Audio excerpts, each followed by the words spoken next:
All right, I think now we can get started. Good evening, everyone. Welcome to this panel. Um, so happy that everyone can be here on a weeknight. It's really important that we take the time to educate ourselves and to continue to stay engaged on this issue. So welcome to From the River to the Sea, Palestinian Resistance and the Threat of Regional War. Um, in tonight's webinar, we want to go over sort of the regional context um, in West Asia as it relates to the current crisis and the current genocide the Zionist entity is waging against the Palestinian people. Just for everyone, just for the record, this will be recorded and shared on YouTube. We want to, have this education be public and accessible to everyone. Please use the Q&A feature. We are in a webinar mode, so the questions will go to me. I can collect those, and once the speakers are done giving their initial remarks, we can go ahead and address those questions. And of course, there's no such thing as a bad question. So really, please feel free to ask whatever's on your mind. And if we don't get to something during this session, please email us at the IC Steering DSA email.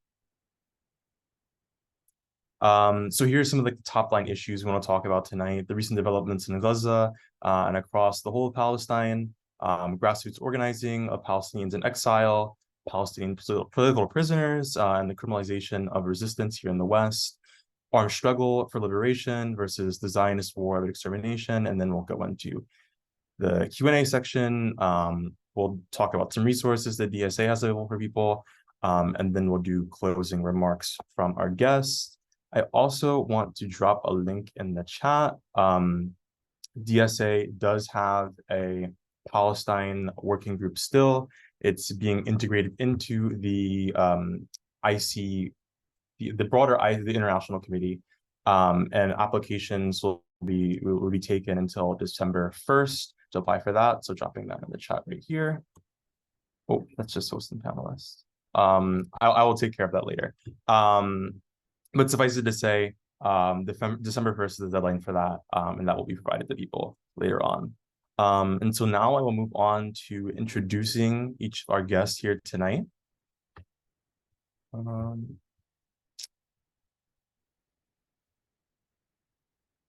Oops, just waiting for the slides to switch.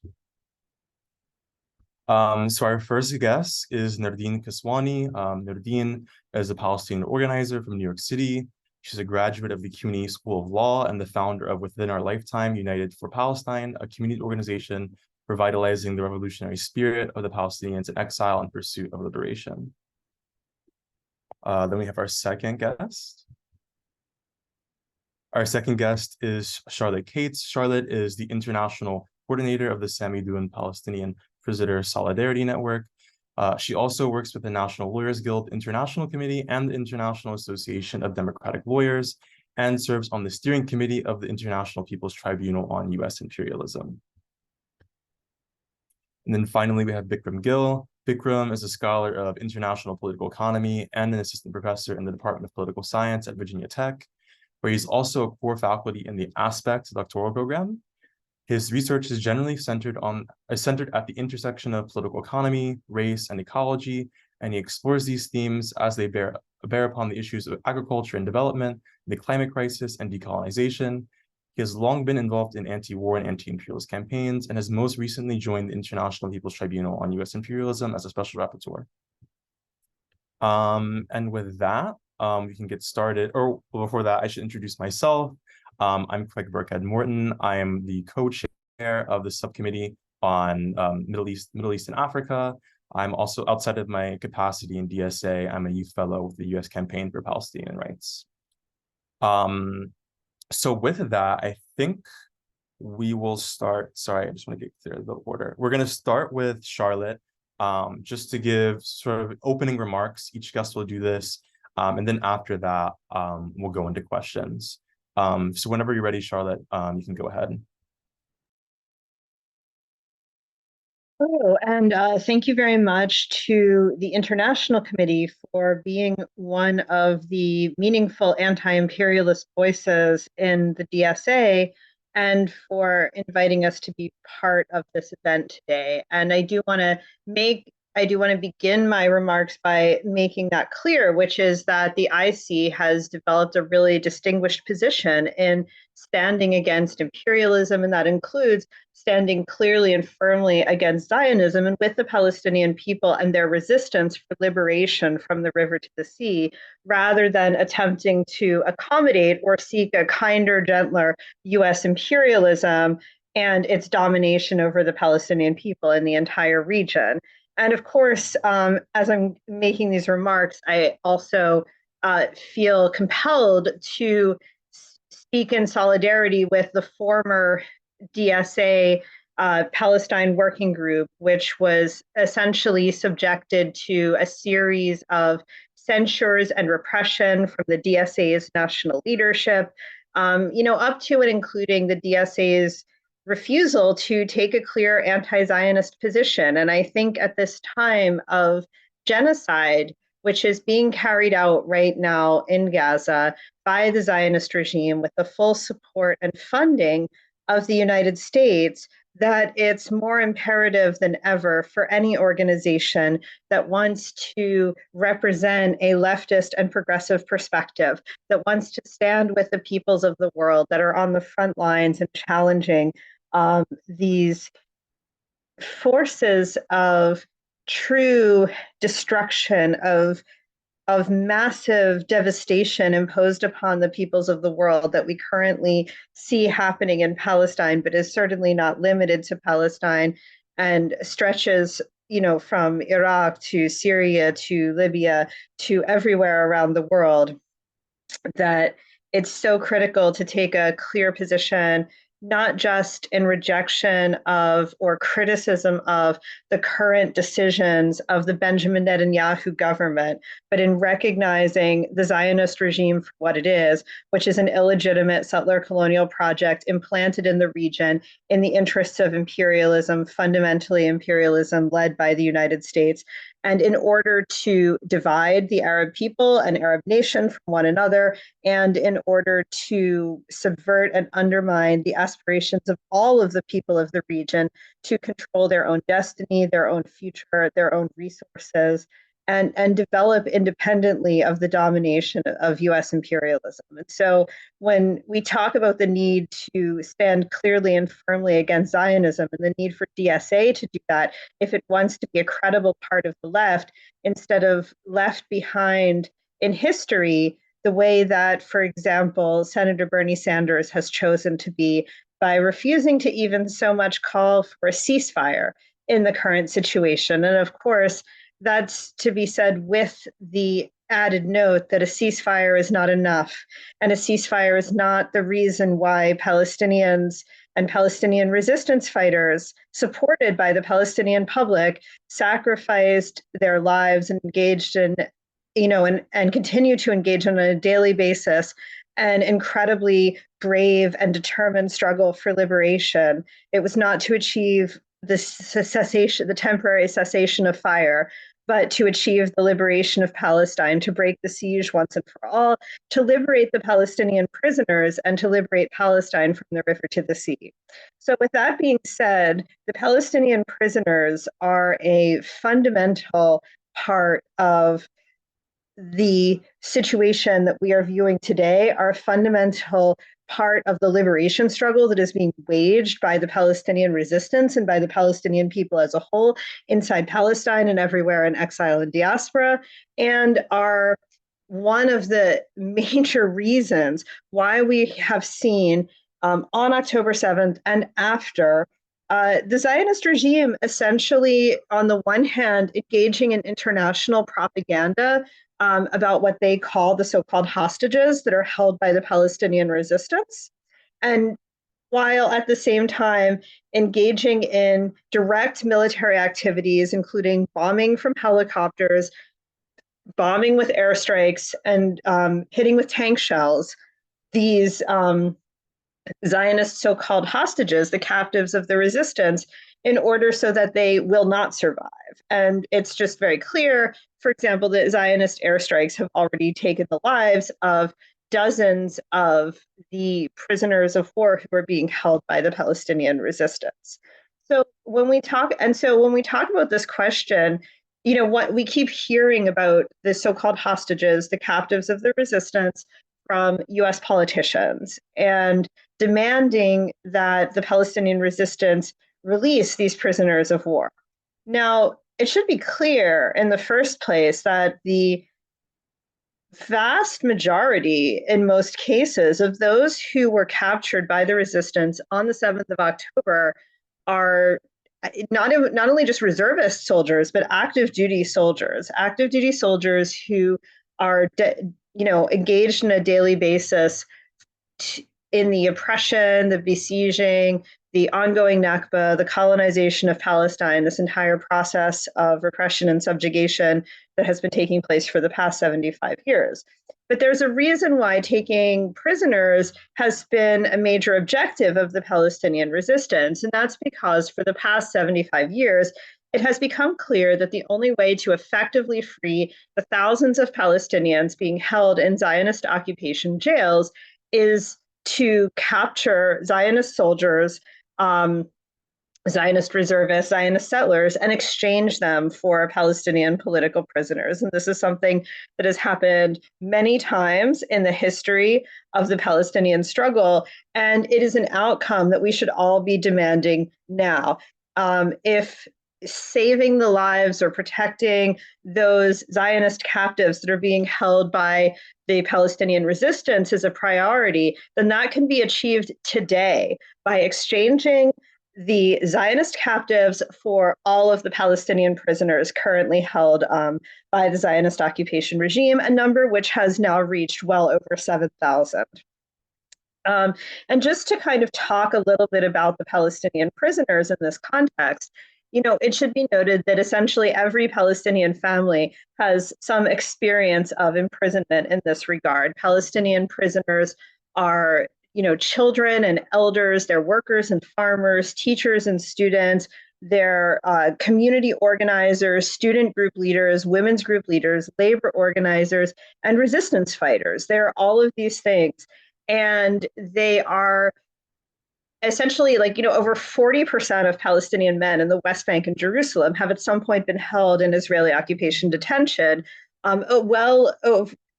Almost 2,000 at this point are being held in administrative detention, which is detention without charge or trial. It's indefinitely renewable.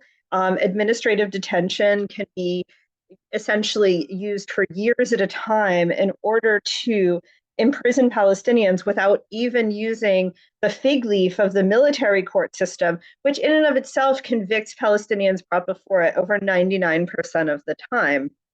When we look at Palestinian prisoners, of course, today the majority of them are from the West Bank and from Jerusalem, but we can also see there are Palestinian prisoners from Gaza, there are Palestinian prisoners from occupied Palestine 48.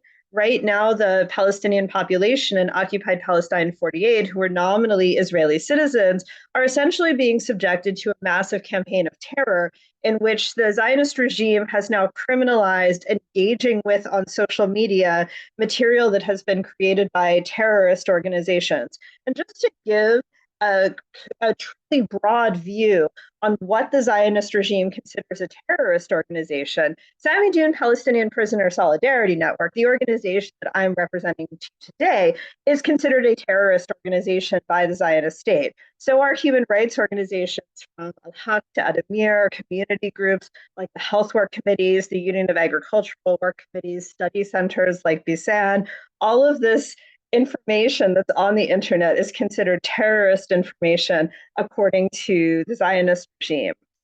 So there's currently a real campaign of terror being waged against the Palestinian population in occupied Palestine 48 in an attempt to silence them about the genocide that is taking place in Gaza. And of course, there are also Palestinian prisoners outside Palestine as well, and prisoners of the Palestinian struggle, which reflects the alignment between Zionism and imperialism that has always been central to the creation and maintenance and development of the Zionist settler colonial project in occupied Palestine. For example, in the United States, 3 members of the Holy Land Five, Palestinian American men who were imprisoned and sentenced for engaging in charitable work to support occupied Palestine during the so-called War on Terror era. Ghassan al-Ashi, Mufid Abdul Qadir, and Shukri Abu Bakr. Ghassan and Shukri are serving 65-year sentences in maximum security prison right now for their charitable work to support the Palestinian people. In France, Ibrahim Abdallah has been jailed for 39 years. And, just a few months ago in the Netherlands, Amin Abu Rashid, a community leader, has been jailed now for almost 6 months, again, because of charitable work to support Palestine. And we'll talk a little bit more about this later and why this kind of work is targeted, even when it's not as explicitly political as other kinds of work, but still poses, in the eyes of the Zionist regime, a threat to its continuation and its ongoing presence in the region. But inside occupied Palestine, the Palestinian prisoners represent essentially a leadership of the Palestinian people that has not been compromised by the so-called Oslo process, the peace process that was administered by the United States 30 years ago, that while kind of everybody says Oslo is dead today, there's still this moribund so-called Palestinian Authority that's engaging in security coordination in order to undermine the Palestinian resistance at the full behest and direction of United States generals and United States officials. It's the United States that holds the security coordination file between the so-called Palestinian Authority and the Zionist regime. So when we speak about these issues, it's always important for us to know in particular that the US is never outside the picture. Instead, the US is always fully part of the picture and the reason why the picture is happening. So the Palestinian prisoners represent a leadership that has not been compromised like the Palestinian Authority has. And so therefore, they represent, not only because imprisonment has touched every family from children to elders, but also for this reason, the prisoners represent a real source of unity for the Palestinian cause. But they also represent the Palestinian resistance, and certainly in particular, the Palestinian armed resistance, with over 500 of these Palestinian prisoners serving life sentences or longer than life sentences. And so when we speak about liberation of the Palestinian prisoners, it's important to note that we don't and can't confine that, if we really want to express solidarity with the prisoners, to, for example, only those held in administrative detention without charge or trial, who are often community activists, local organizers who are quite effective in mobilizing their community. To stand with the Palestinian prisoners is to stand for the liberation of all Palestinian prisoners. And first and foremost, those who are serving the longest sentences, those who have the heaviest charges, and those who are the leaders in the Palestinian armed resistance and the Palestinian political resistance. And so you have people like Marwan Barghouti of Fatah, you have people like Ahmed Sadat, the General Secretary of the Popular Front for the Liberation of Palestine, you have leaders in Hamas, leaders in Islamic Jihad, leaders in all of the Palestinian resistance organizations who are locked behind bars because the Zionist regime wants to isolate these leaders from the Palestinian people, from the Arab people more broadly, and from our international social justice movement, which should rightly recognize all of these people as leaders of our collective movement that are being denied to all of us in our collective international struggle because the Zionist regime is locking them up behind bars. They want to isolate them. So one of the reasons why we as Samidoun focus on Palestinian prisoner solidarity work is because we want to break that isolation. We want to break that isolation through all kinds of mechanisms, including through popular education and mobilization, particularly in the heart of the imperial core, to break the isolation imposed on the Palestinian prisoners and build a global solidarity with the Palestinian resistance. And these prisoners who are on the front lines resisting every day the jailer with their bodies and their minds. I'm sure many of you remember a few years ago, in 2021, the Gilboa escape, when Palestinian prisoners dug their way to freedom through tunnels, essentially, that they created themselves with spoons and with just the barest of essentials that were with them. This captivated the entire Palestinian people, but it also captured the imagination of the world. And I would say that the only thing that has done that in the same way since that time has been October 7th. And October 7th has been grossly misrepresented and has been, kind of horribly misportrayed by US imperialist media, by Zionist officials, because of the fact that October 7th exposed the weaknesses and the reality that Zionist colonialism in Palestine is like any other colonial project imposed upon a people it can be a paper tiger, and it is vulnerable, incredibly vulnerable to the resistance and to the organizing of an organized people who are determined to achieve their liberation. So when we talk about October 7th, when we talk about the prisoners, it's really important to know that the Palestinian people have been calling upon their resistance forces to take an action to liberate the prisoners. We often talk about the fascist Zionist leadership. For example, Itamar Ben-Gvir, who is the so-called Minister of National Security in the Zionist regime.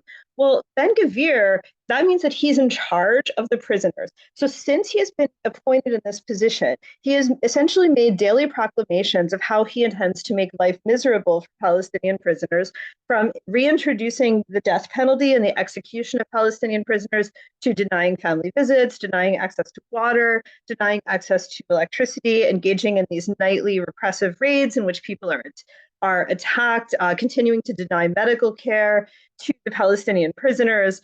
So the Palestinian people have been calling upon their resistance to take the actions that are necessary in order to liberate, and before October 7th, these 5,250 Palestinian hostages from the occupation jails. And after October 7th, we're talking about another over 2,000 Palestinians who have been taken captive by the occupation. These now over 7,000 Palestinian hostages from the occupation regime jails. So we should see the actions of October 7th as a response to a popular demand to liberate the prisoners, to liberate the leaders of the resistance, to liberate the leaders of the Palestinian people who have been locked up by the Zionist regime in an effort to isolate them, in an effort to destroy and undermine the Palestinian people and their resistance.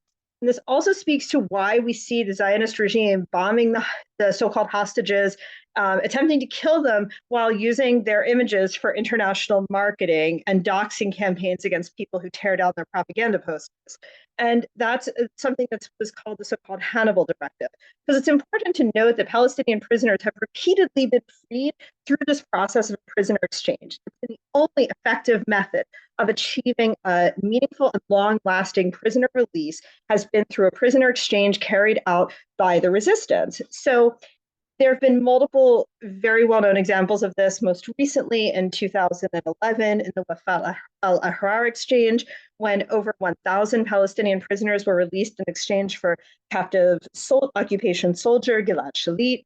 And one of the most famous ones before then was in 1985, when the PFLP General Command had captured Zionist soldiers in Lebanon and were able to achieve the liberation of Palestinian prisoners, including many, many well-known leaders of the resistance, people like Sheikh Ahmed Yassin, who went on to become the a kind of a spiritual leader for the Islamic resistance movement, Hamas, Ziad al-Nakhala, who's today the General Secretary of the Islamic Jihad movement. And after this, the Zionist regime promulgated a doctrine called the Hannibal Doctrine that essentially, in order to prevent similar prisoner exchanges from taking place with the resistance in the future, that they would not hesitate to kill or bomb their own people, in order to prevent there from being a successful prisoner exchange with the resistance. So if we look at that, helicopter footage that was publicized today of why you were seeing Zionist helicopters firing on vehicles leaving the area of settlements around Gaza, well, that's because what they were doing is they were carrying out the Hannibal Directive that was developed after the 1985 prisoner exchange, because the Zionist regime and its military leadership recognized quite clearly that there is a very easy answer, and that there is something that the Palestinian resistance achieved, and that is a promise of liberation, and is a promise of liberation for the 7,000 Palestinian prisoners locked behind Zionist bars, and is a promise of liberation to all of their families, loved ones, communities, political parties, and networks that are seeking liberation today. Now, when we speak about the prisoners' movement, it's important to note that the center of this struggle, of course, is inside occupied Palestine in the Zionist jails. But when we look at the kind of repression, I know I've spoken for a while already, so I'll cut this a little short, but just to say that the repression that we're seeing internationally, for example, the banning of Samidoun in Germany, the refusal to allow Palestinian demonstrations in France, the arrest of Mariam Abu Daqqa in France, the attempt to ban Students for Justice in Palestine in Florida, the arrest of protesters for saying from the river to the sea, Palestine will be free. This is just a small example of these kinds of repression. I mean, Germany has had a truly, truly intense period of repression. There have been hundreds and hundreds of people arrested. There have been multiple people served with deportation orders. There have mostly Palestinians and Arabs. Berlin is home to the largest Palestinian community in Europe. In addition to massively escalating their arms deals with the Zionist regime, this has been accompanied by a full-on fascist onslaught on the Palestinian community in Germany and on supporters of Palestine. And that's, up to and including essentially people being pulled out and arrested in demonstrations for carrying a sign that says from the river to the sea, Palestine will be free. In fact, in the documents banning Samidoun, the German state officially listed from the river to the sea, Palestine will be free as a symbol of Samidoun, as a reason for banning it from the demonstrations. I'm sure all of the, hundreds of thousands of people around the world, millions of people who chant the slogan would be fascinated to learn that they are now representatives of Samidoun in particular for saying this sentence. But it's more speaks to the desire of the German state to create a justification for attacking people.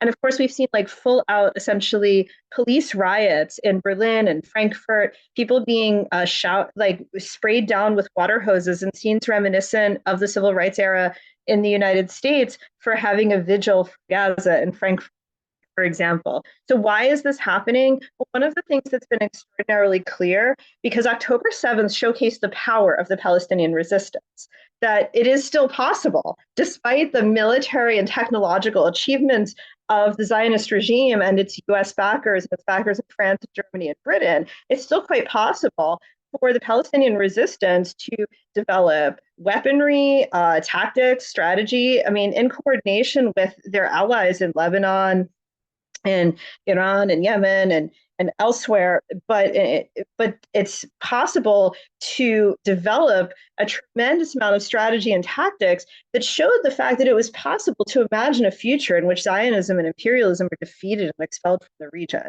And so the reason why we've seen this absolutely wild response, this just grotesque display of repressive vigor and delight in genocide on the part of these imperialist forces, is because they faced a real potential of defeat.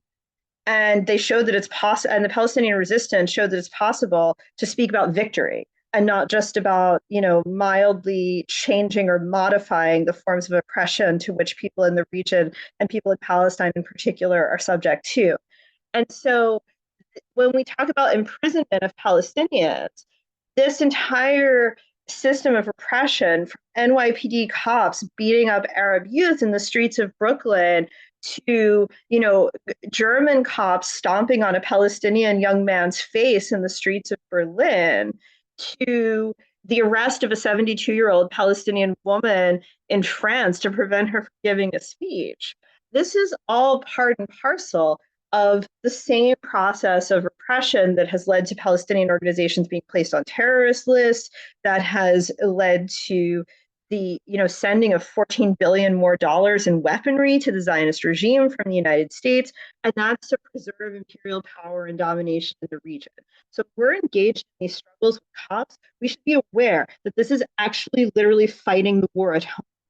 And so that we have a responsibility to continue our activism, to continue our organizing, to take to the streets, to shut things down. I mean, today is this international day of action to shut it down for Palestine, occupations, disruptions at military sites, the work that groups like Palestine Action are doing. This is escalating to the next level. And it's important for us to live up to that responsibility and to fight back against repression, because this is literally fighting the war at home. And we have to recognize that the Palestinian resistance right now and all of its forces, Hamas, Islamic Jihad, the PFLP, the DFLP, is on the front lines of defending humanity against fascism. is on the front lines of defending humanity against imperialism. And so it's up to us to do everything we can from within the imperial core to live up to our responsibility to meet this tremendous example of bravery and sacrifice that we are seeing on a daily basis, to honor the over 11,000 martyrs, including over 5,000 children whose lives have been taken in Gaza by this vicious genocidal regime that is backed and funded to the hilt by the United States' fellow imperialist powers. It is absolutely our responsibility to do everything that we can, not to step back in the face of repression, to protect our comrades who need and deserve protection, and to step forward in the face of repression, to confront it, to make it quite clear that we will not only not condemn the Palestinian resistance, but we will uphold the Palestinian resistance and call for its victory, and declare that every single one of these listings, so-called terrorist listings, must be defeated, must be removed, because these are liberation forces. And it is only by the victory of those liberation forces in Palestine, in Lebanon, and throughout the region, in Yemen, that we will see a future for humanity that presents a different future than that of ongoing genocide, exploitation, imperial domination, and this entire project of colonial destruction of societies that has escalated dramatically. Far from seeing the end of the imperialist era, we are seeing a future where imperialism faces the future of ending. It is lashing out like a wounded beast. And it is our responsibility to fight the beast and to stand in a meaningful way with those who are paying the greatest sacrifices and prices in order to achieve that true liberated future for all of us and for all of humanity. Thank you so much, Charlotte. That was a great way to really get this started, and I really appreciate your intervention at the beginning about DSA as well, because we absolutely can and must do better in this moment. Now I think we're going to go to Nerdeen. If you're ready, we can have you give your remarks. Yeah. Hi, everybody. I don't know if you guys can see me. Oh, there we go. Yeah. My name is Nerdeen Kiswani. I'm from Within Our Lifetime. And we also wanted to just start off by expressing our solidarity with the Palestine Solidarity Working Group at DSA, and also thanking y'all for this invitation today. And of course, always just to start off with, contextualizing, what's been happening in Gaza, in an attempt to break the spirit of Palestinian resistance, to colonize Palestinian land, to test Israeli weapons, and to try to show us what they can get away with. Since October 7th, we have seen the mass slaughter and genocide of over 10,000 Palestinians who have been killed by the Israeli regime, the Israeli army, the Israeli colonial state. There are thousands under the rubble, 4,000 children killed, over 25,000 with lifelong injuries, and too many horrific statistics that I could sit here and just state for hours. And it's become exhausting to remind people that this is the context we're in over and over again, as they try to attempt to back us into corners by so many forces, attempting to censor, silence, slander, harass, intimidate Palestinians and those who support Palestinian freedom. But despite this, we have seen unprecedented levels of people, unprecedented numbers of people and protests coming out in droves to actions for Palestine across the world.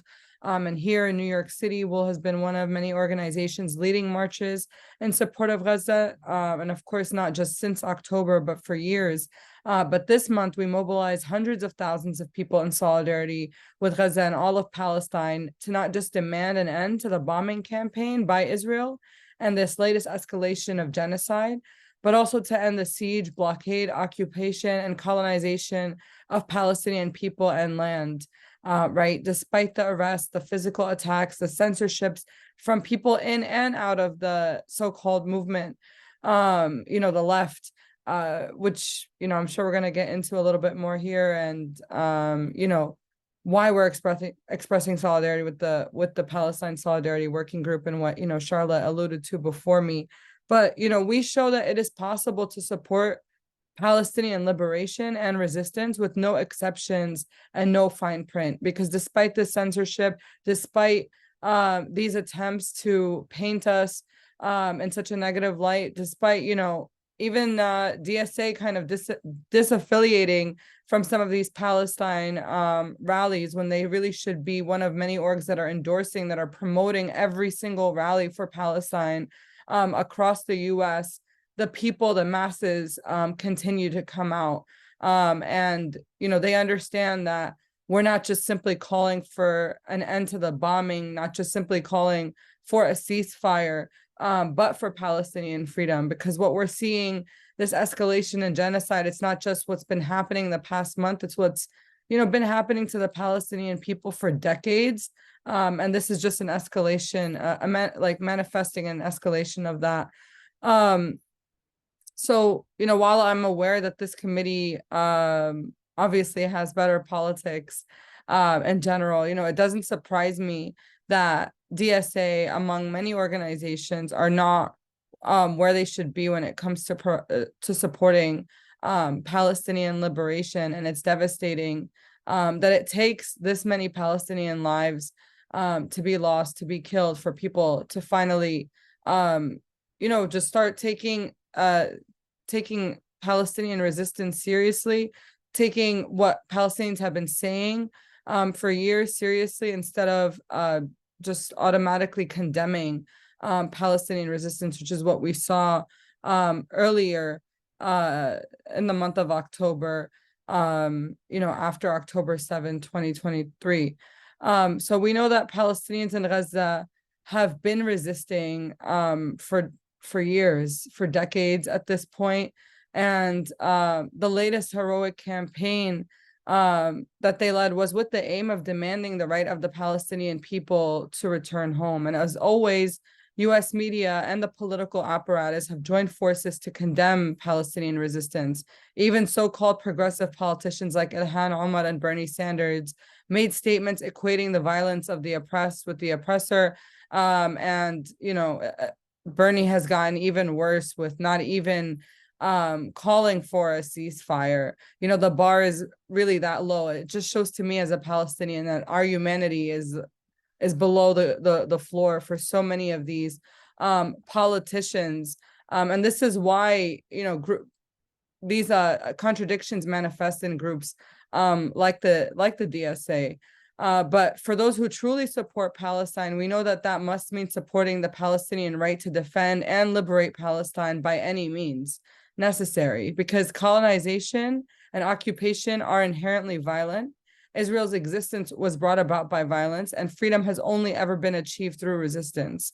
And for those questioning the tactics that Palestinians are using to resist, it's important to note that killing and hostage taking is something that, Israel was built on. We never hear coverage of this on mainstream media. They're bombing Gaza all of the time. It's one of the most densely populated areas in the world. And even though there is a siege on Gaza, the Zionist military regularly carpet bombs and mows down Gaza protesters, killing thousands in the last decade.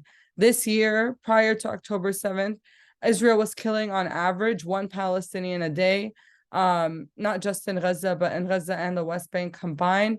And no matter what tactics Palestinians have used, nonviolent or not, Israel has always violently attacked Palestinians. In 2008, we saw tens of thousands of Palestinians in Gaza march to the occupation border to demand return to their homes and lands. This was called the Great Return March. And in response, the IDF set up snipers along the barricade who murdered Palestinian medics, journalists, men, women, and children, in between raining tear gas and drones and toxic chemicals on the people and the fields.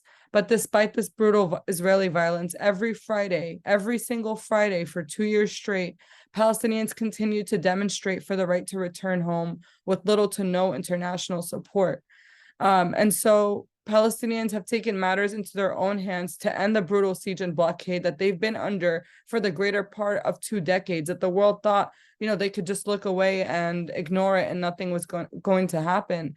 But of course, Palestinian resistance always reminds us that Palestinians will continue to resist no matter what, and that we will continue to do so, not just in Gaza, but in every part of Palestine. Right now, just yesterday in Jenin, they killed 10 Palestinians, and this is in the West Bank. So, we're seeing this manifestation of genocide on a daily basis. We are protesting it. We are organizing against it on a daily basis. And while it is heartening to see hundreds of thousands come out in support of Palestine right now, it's devastating to know that it takes tens of thousands of Palestinians to die to get to that level. And it really shows the importance of us not undermining the right for Palestinians to live in dignity and freedom and to do whatever it takes to get there, and not compromising our principles on Palestine in order to support elected officials or politicians that are just going to throw us under the rug anytime Palestinians take matters into their own hands to achieve freedom.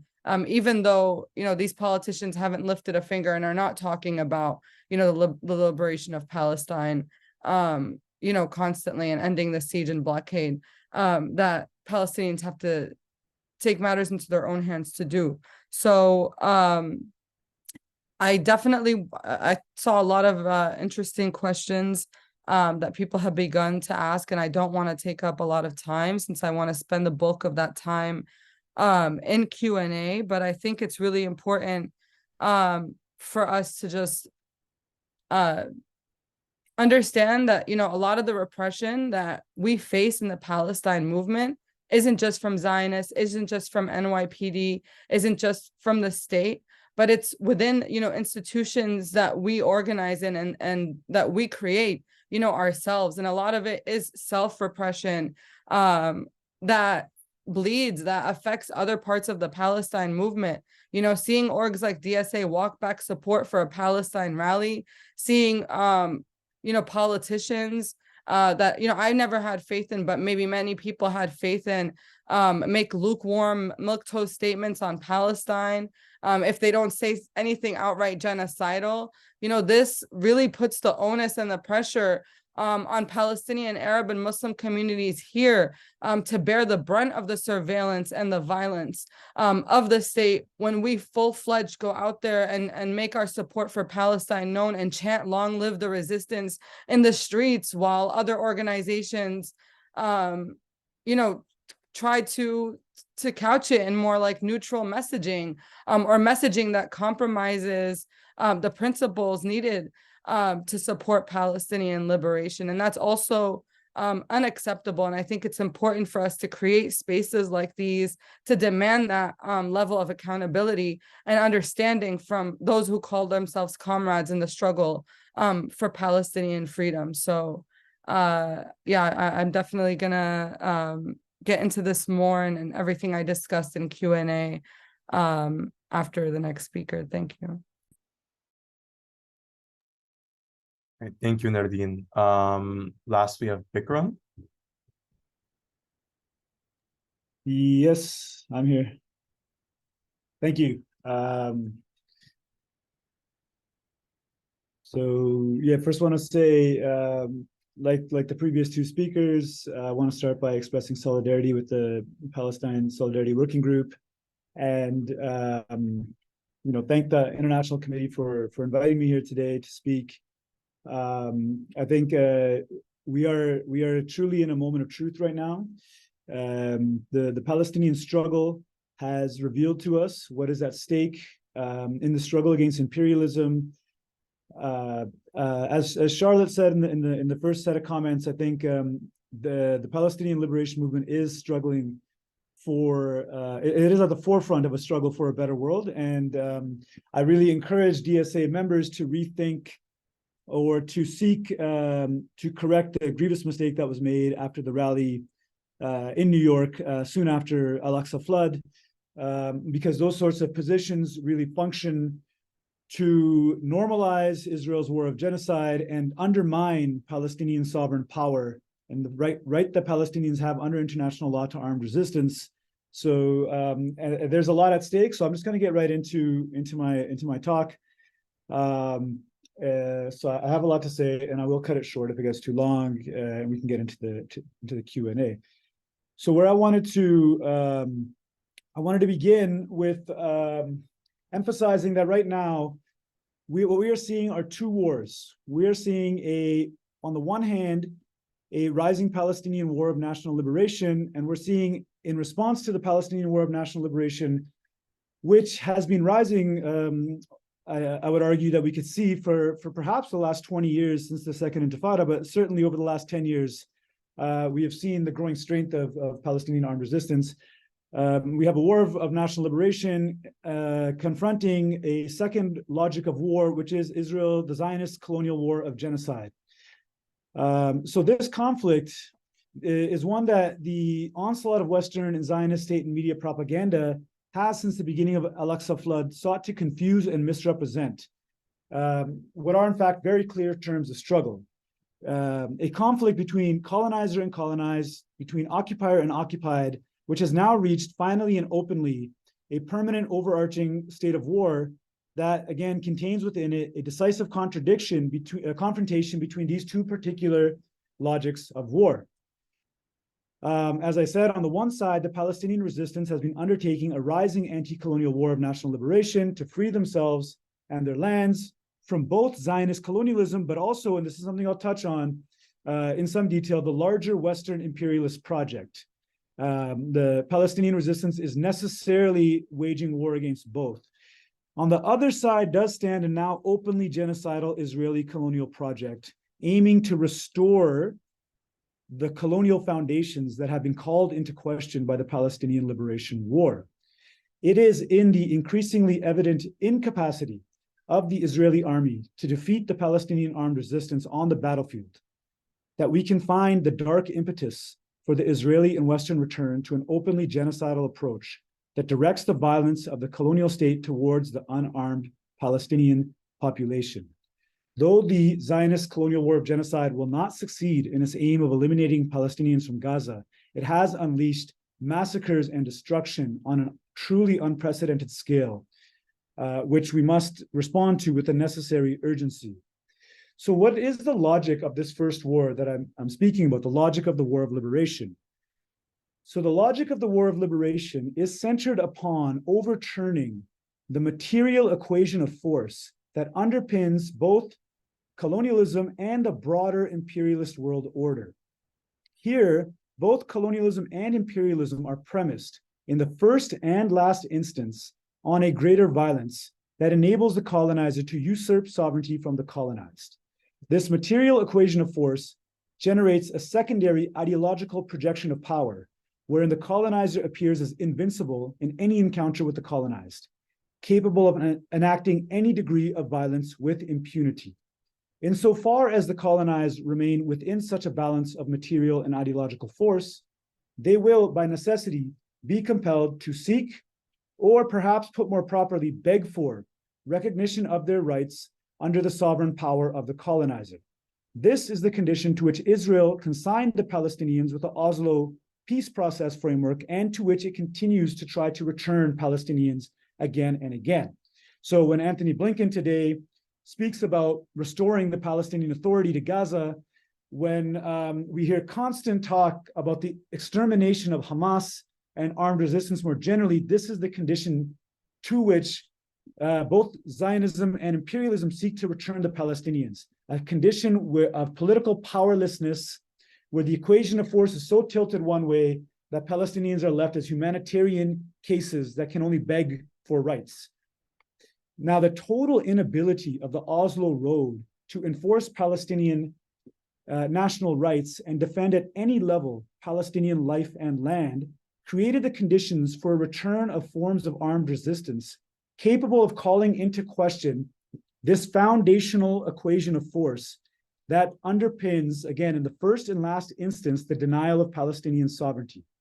The evolution of the post-Oslo armed resistance into a highly effective hybrid army, combining guerrilla tactics with the discipline and organization of a professional army, has provoked an existential crisis for Zionist colonialism. Unable to defeat the Palestinian armed resistance in successive battles, the Israeli occupation army has turned instead to intensifying its genocidal violence against unarmed Palestinians, again, as the means to restore this equation. There are thus two logics of war at play, the war of liberation and the war of genocide. Now, this immediate war, as I have suggested, it's not just a war against Zionism for the liberation of Palestine, but it is at the forefront, this struggle. It's at the forefront. It's the beating heart of the struggle to free the world from US imperialism, which I would argue, and I'm sure many here would agree, or I hope, is the primary contradiction confronting the majority world, especially those living in regions of the world that have been subject to histories of Western colonialism and imperialism. So what do I mean by US imperialism as the primary contradiction confronting the majority of the world? And therefore, the Palestinian struggle is at the heart of that struggle. And so the Palestinian liberation struggle is a struggle that's in the interest of the majority of the world that's repressed by US imperialism. So by US imperialism, so let me first begin with imperialism.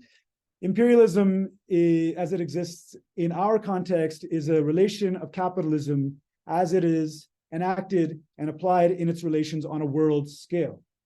So imperialism, if we think about capitalism as being structured on the dispossession of workers through a capital-labor relationship, that through that dispossession extracts a surplus from the worker, which generates a profit from the capitalist and accumulation and so on, imperialism is a foundational structure to that relationship and is built upon the denial of sovereignty to colonized and racialized peoples.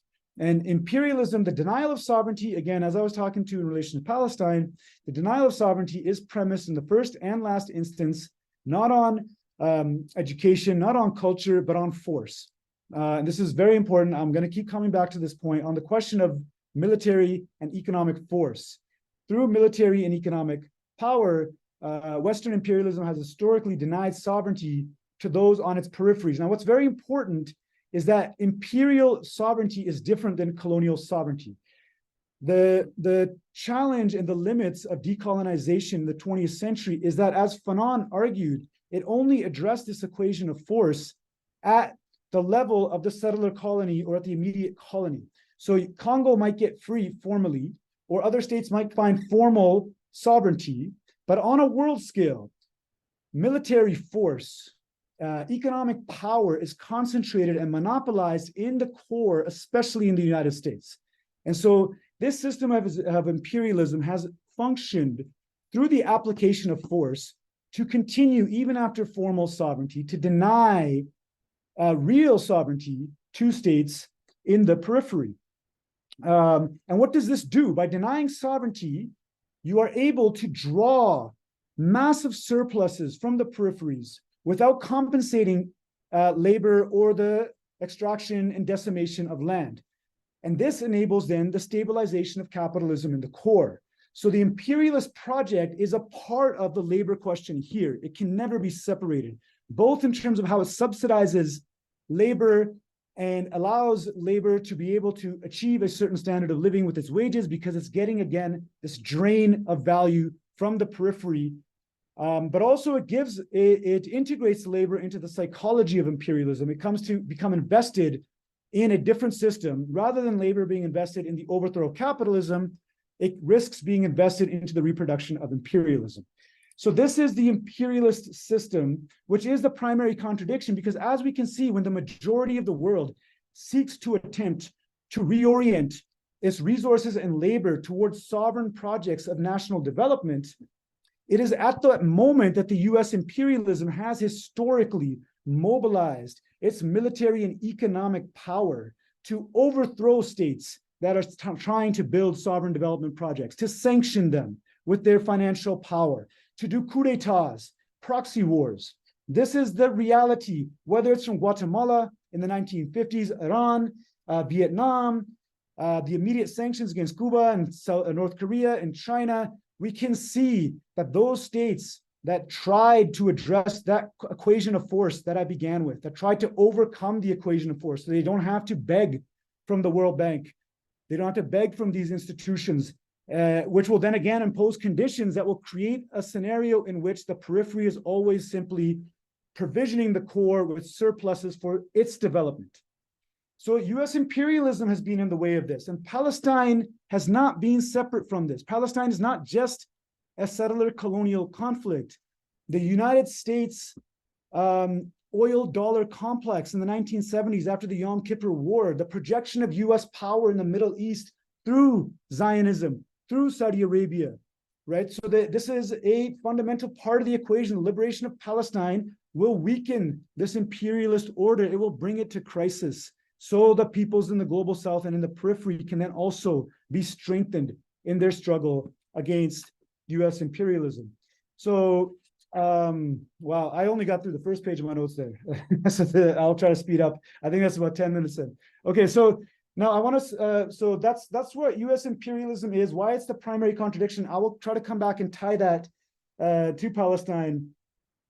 The question around now, Palestine more specifically, maybe one thing I just want to put out there before moving on to Palestine is the US imperialist system and Western imperialism more generally seemed absolutely victorious with the fall of the Soviet Union, right? So it seemed like the absolute monopoly of military and economic power comes to its maximum point in the 1990s.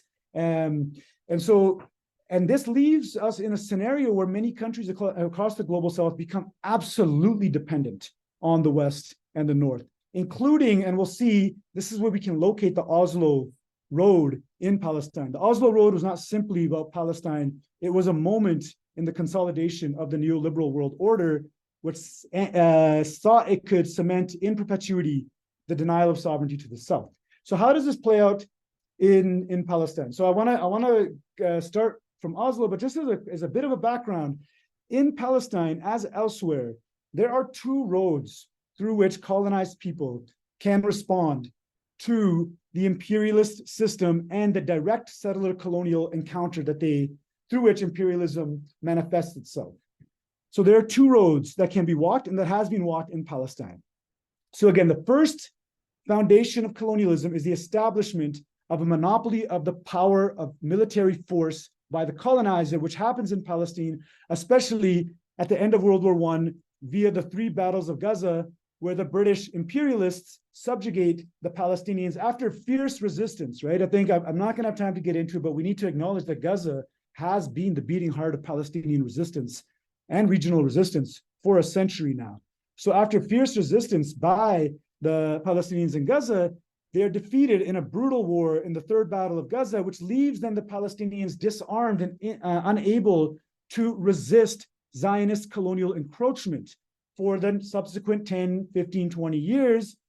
And this leads to an error amongst a segment of the Palestinian elite, this road of normalization. The elite feels like they have been disempowered, disarmed, and so the only solution is to beg. Again, the begging for rights from British imperialists. Can we appeal to British imperialism to protect the national rights of Palestinians? Well, this is a mistake, clearly, because British imperialism and Zionism are walking hand in hand as they attempt to project Western power and monopoly control over hydrocarbon resources in the region. But this is responded to, of course, by Izzeddin al-Qassam, the namesake of Qassam Brigades, who again are at the forefront of the beating heart of the struggle against imperialism today. Al-Qassam has that famous story about him, obviously, when he's teaching in Palestine about how do you defeat Zionism and imperialism, and he opens his coat and he shows his rifle.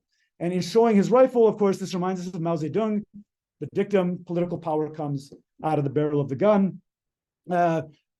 Basically returning again to this key question that colonialism and imperialism would like to have concealed is that question of force.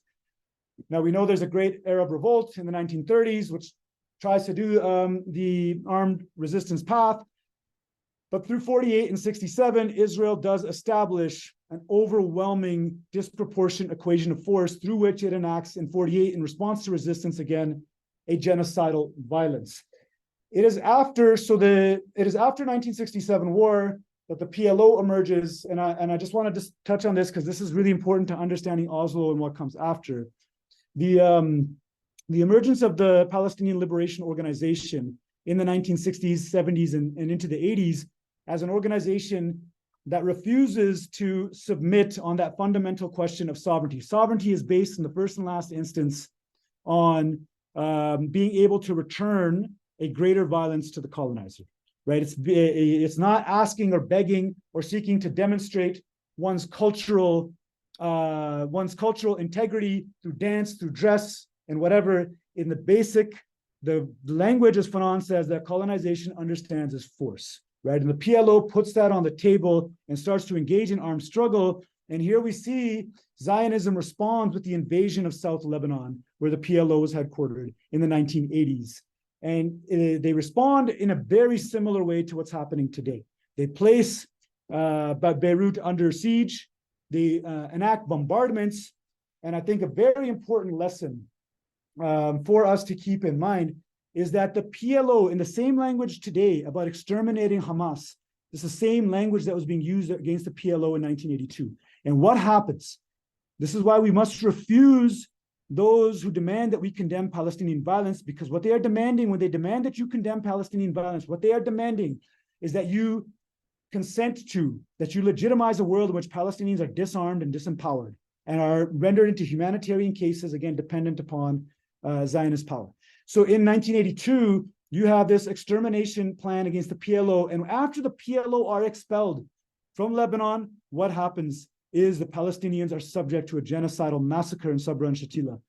Thousands murdered after. This is after that war aim was accomplished. So we can see what is at stake in standing with, as both of the presenters before me said, what is standing with all forms of Palestinian resistance, particularly those forms of Palestinian resistance that stand in front of the Merkava tank and demonstrate that the basis of Israeli colonial sovereignty has been brought into question in a way that can never be reversed.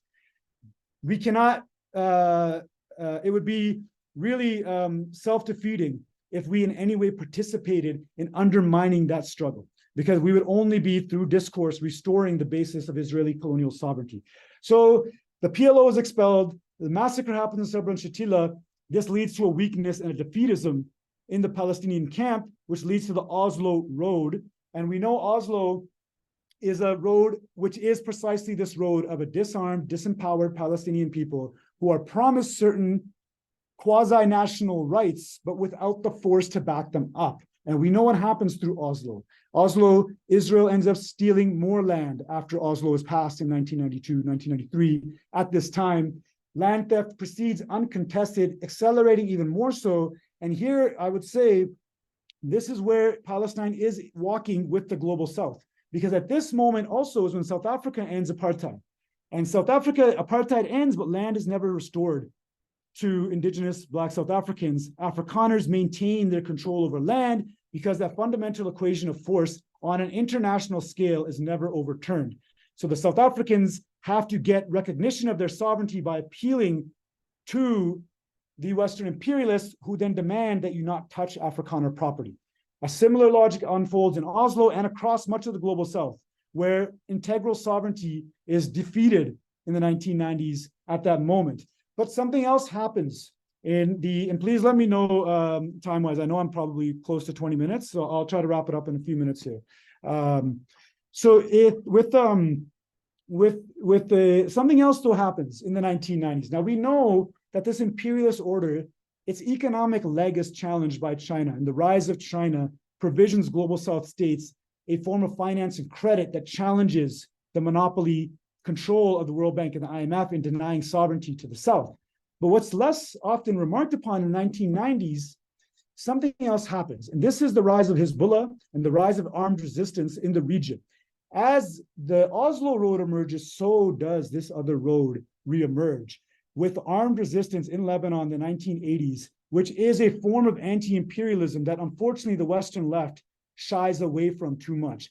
This is Iran and North Korea working together to build a weapons production capacity that can challenge at an international scale that monopoly of military power. And it provisions Hezbollah the capacity, the military skills, the guerrilla warfare skills with which they not just defeat Israel, they humiliate Israeli soldiers in direct battle, to the extent to which there are Western researchers who have interviewed Hezbollah soldiers who remarked that Hezbollah soldiers were so disappointed at how cowardly the Zionist soldiers were when confronting the armed resistance in direct battle.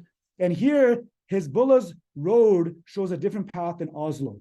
Israel, Zionism is expelled entirely from Lebanon by the year 2000. How does imperialism respond? Again, at this moment, it responds by understanding that the greatest challenge to it is not simply cultural and epistemological questions, but the greatest challenge to it is at that question of force. And they sanction Hezbollah and they sanction Iran specifically for the role they played in armed struggle against Israel. So this, Nasrallah gives a speech in 2000 and tells the Palestinians, you can do this also. Palestinians take inspiration, launch the Second Intifada. The Second Intifada, the success of the armed struggle is seen in Gaza, where the settlers are removed from Gaza in response in many ways to the armed struggle. Now, of course, there's more happening there in terms of Israel imposing a siege afterwards, but it does show that armed struggle does remove settler theft of land in a way that Oslo did not. Oslo only accelerated this. And where this really comes to a head, of course, in the 2000s, we have the brutal genocidal war that Western countries waged against Iraq. And no justice has been achieved for the Iraqi people in the West till today, right? And I think we have to always sit with that question as well. And I think the Islamic resistance in Iraq has not forgotten what happened in Iraq. So what happens after the expulsion from Lebanon in 2006, we have a major significant historical turning point in 2006, right? So I think Charlotte had mentioned this, that in 2006, the Israelis again are holding Palestinian prisoners, which has particularly potent meanings and I think Charlotte articulated it really powerfully, and I won't go over that again, but also there are Lebanese being held as prisoners by the Zionist state.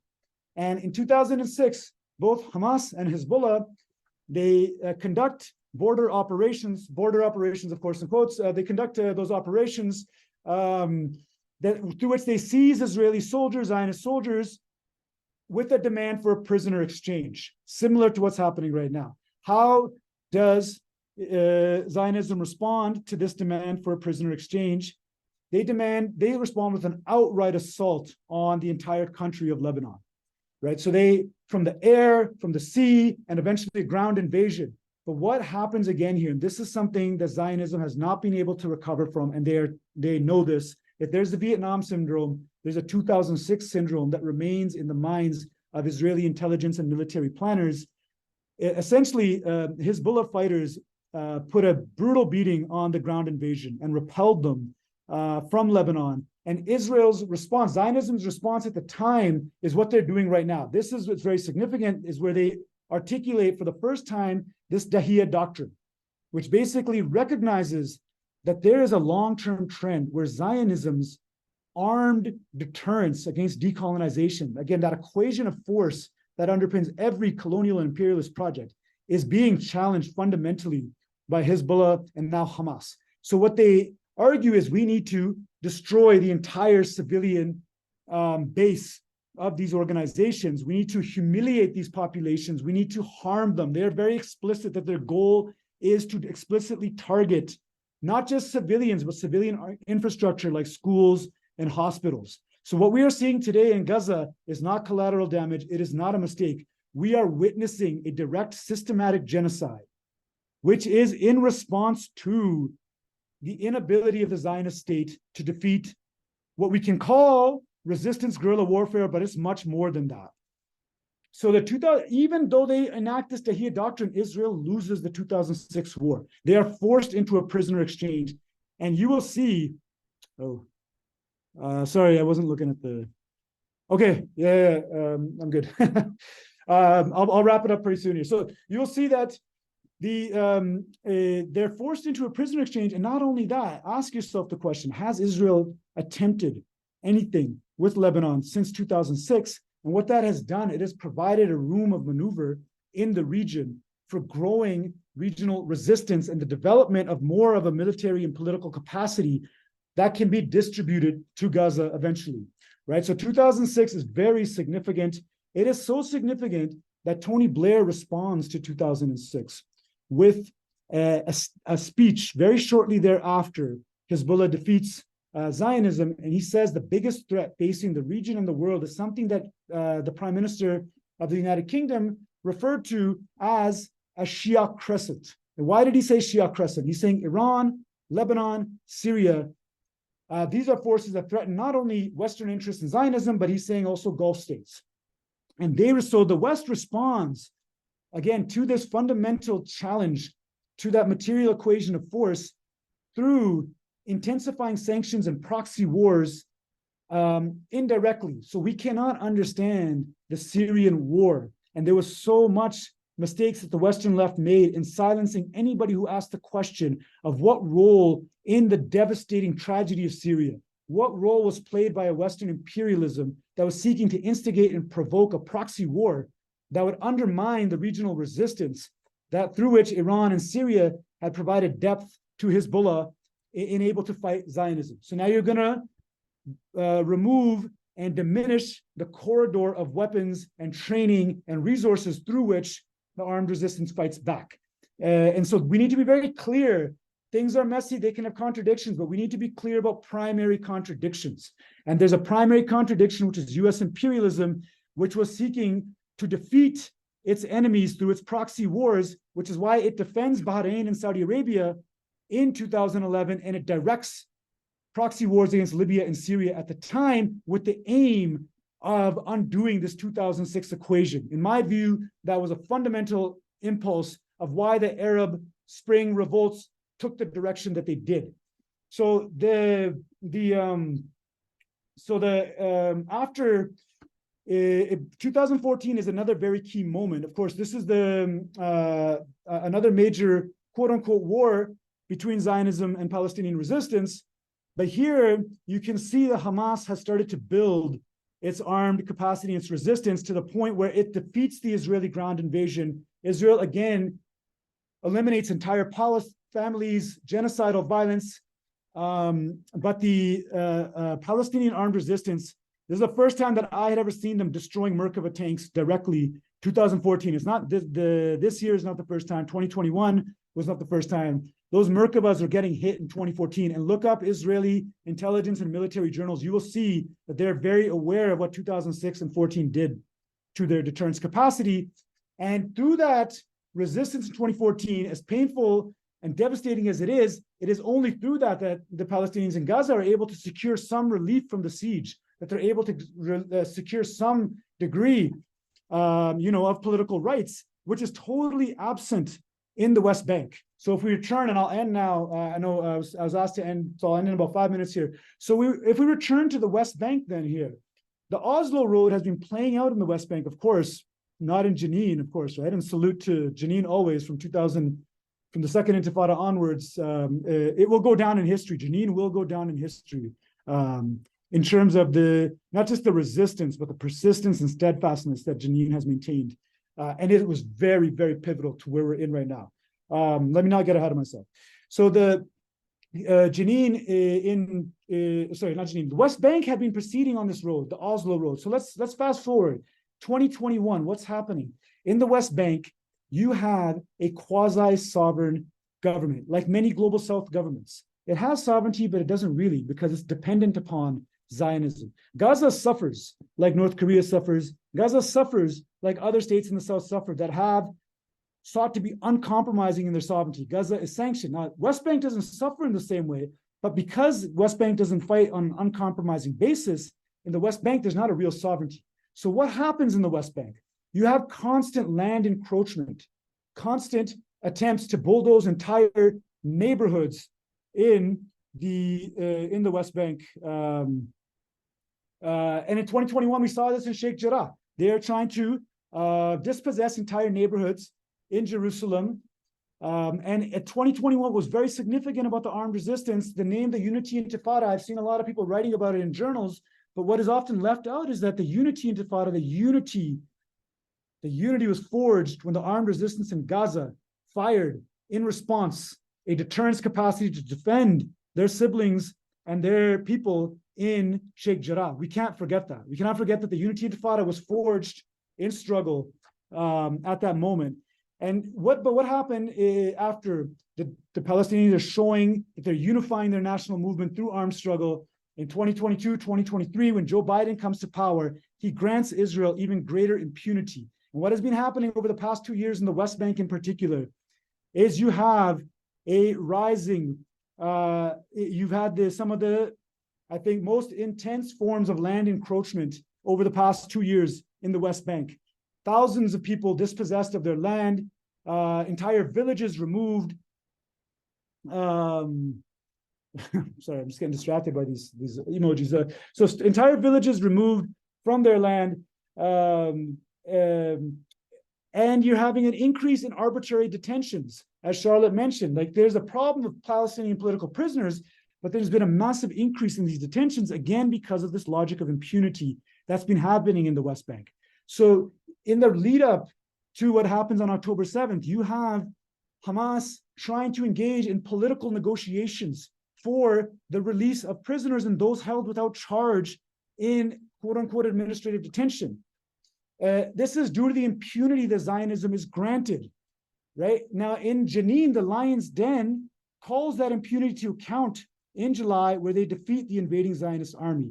Zionism responds by shifting their forces from the Gaza Southern Command to the West Bank. And here is where then there's an opening for Al-Aqsa flood. So we can see the unity that is being forged in the Unity Intifada 2021. It's continuing, right? You're seeing the West Bank, you're seeing Gaza coming together in armed struggle and overwhelming and overpowering what was thought to be invincible. And so I will just end on just these couple of points. I wanted to get into the Yemen and Iraqi questions because I talked about Lebanon in terms of the regional resistance.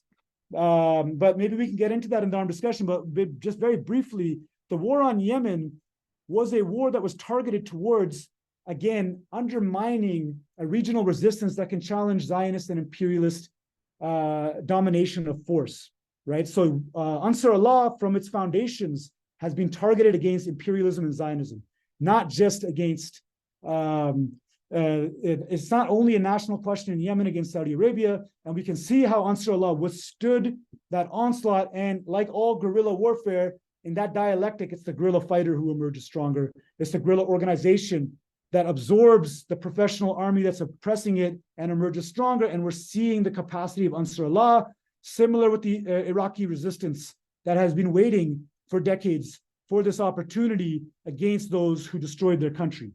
So what is it for us then? The genocidal war that Israel is now waging in response to its inability, and even today, after destroying Gaza in the most inhumane ways, because they are cowardly, they cannot fight by the laws of war. Even after this, as they go into Gaza, they are confronting a fighting force they will never defeat. And this is very clear to them. Their tanks are being annihilated on a daily basis. So their only response is to double up and renew that Dahiya doctrine. And this is what is shocking to all of us, is the levels of barbarity. But the reason why Zionism and imperialism is resorting to this, because they know their time is up in terms of that equation of force is being called to account. It is the impunity, though, at the international scale that is enabling this systematic genocide. So we must stand with the armed resistance and work right now to end this impunity by disrupting the flow of weapons to Zionists, because trust, the armed resistance will defeat Zionism if it was an open battlefield, right? So the demands, whether it's for ceasefire now or disrupting those weapons, is to end the impunity that the Western world grants to Israel, so it does not have to fight in the open battlefield, that it can do these cowardly airstrikes from the air. And in defeating the Palestinian resistance, if they succeed in their liberation, if Palestinian resistance succeeds in overthrowing and defeating Zionism, which they may have already done, because in the Gaza envelope and elsewhere up north, it's not clear if the settler project can sustain itself. So it's an open question what that will be. But in defeating Zionism and imperialism, the Palestinians will then open the door for a deepening of a multipolar world, which can allow for greater sovereign reclamation for many more across the global south, and it can allow labor in the core to confront capital in the way it always should have. My apologies for taking so much time, but thank you for indulging me. No, absolutely no worries, Bikrum. I think the chat really enjoyed that, and I think it was great that you could, lay down the theoretical framework for us. So what we want to do now is I'm going to go and direct a question to Charlotte, and hopefully this sort of overlaps with some of the audience questions because we are sort of pressed for time. But yeah, let's get right into it. So the question I have for Charlotte is, The core demands of the movement right now are for the United Nations to implement a ceasefire, for the Zionist entity to lift the blockade on Gaza, and for the United States to stop providing aid to the Zionist entity. However, what else should revolutionaries in the United States be demanding of the government? And what demands should be made with regard to Palestinian political prisoners? Thank you for this question. I think that the discussion that we've had so far today really highlights the critical nature of how we frame this issue as revolutionaries and what our demands are. Our demands cannot be limited to simply calling for a ceasefire, particularly not a ceasefire on the part of the Palestinian resistance, equally with that of the United States and the Zionist occupation regime. Instead, we have a responsibility to call for completely cutting off all aid and support to the Zionist occupation, completely cutting off the military trade. And obviously, to some extent, there is not, when we demand that an imperialist state stand for the liberation of Palestine, that's not something that's going to happen. So in a sense, what it's really our responsibility to do is to fight back here for liberation on all fronts. Because every time there's a victory for a people's movement, every time there's a victory against imperialism, that is a victory for Palestine. That is a victory that strengthens the power of the Palestinian resistance to bring down the Zionist regime. And at the same time, every time the Palestinian resistance achieves a victory on the battlefield, that is a victory for all of our struggles for liberation, for every national liberation movement in the world, for every country that is resisting imperialism and sanctions, and for every movement that is struggling for justice and liberation on this land as well. So yeah, first and foremost, I mean, in the United States, there's this really direct connection. There is $4 billion of weaponry being provided on an annual basis. The weaponry needs to stop. The flow of weapons, technology, and security coordination needs to stop. The NYPD needs to get its offices out of Tel Aviv. The Elbit needs to get its offices out of Cambridge. Like, there are local demands as well as national demands that should be central to all of the work that we're doing. Breaking the siege, getting Palestinian resistance organizations off the so-called list of foreign terrorist organizations, liberating the Palestinian political prisoners that are held in U.S. jails. Right now, if by removing Palestinian resistance organizations from the so-called terror list, this would take away a tremendous mechanism of repression and enable people to not just feel safe verbally supporting the resistance, but to take an active role in defending the Palestinian people and supporting those forces that are actually playing a role in that defense that's going to lead to liberation. And finally, there's a lot of kind of demands to be united, and we do need to be united. I mean, the Palestinian resistance makes clear on a daily basis the importance and the necessity of unity, but we also need to be principled. And so that principle means never undermining the Palestinian resistance, standing for the liberation of Palestine from the river to the sea. And the fact that there is so much fear and hatred expressed at that chant means that we need to keep saying it loudly and clearly as possible, and to call openly for victory for the Palestinian resistance and victory for the Palestinian people, because they're fighting on the ground to make that victory possible on a daily basis.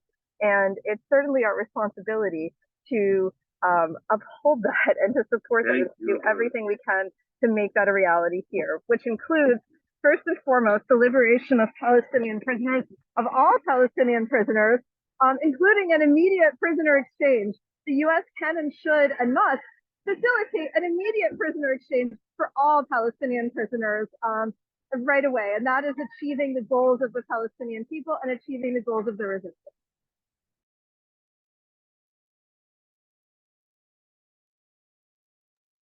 All right, thank you, Charlotte. I want to go to Nerdeen now and ask a question that's specific to DSA. I think it's really important because it's something that all three speakers touched on, and obviously with the announcement coming from the Palestine working group yesterday, especially important. So my question is, opportunism with regard to the issue of Palestine remains a pressing issue on the American left, including within DSA. Within our lifetime has some basic points of unity, including right of return, anti-Zionism, right to resist, and internationalism. So my question is, how does within our lifetime define these core points? And how should a non-Palestinian-led organization like DSA relate to them? Yeah, I think it's great and interesting that you mentioned our POUs, which are kind of like our version of our founding documents.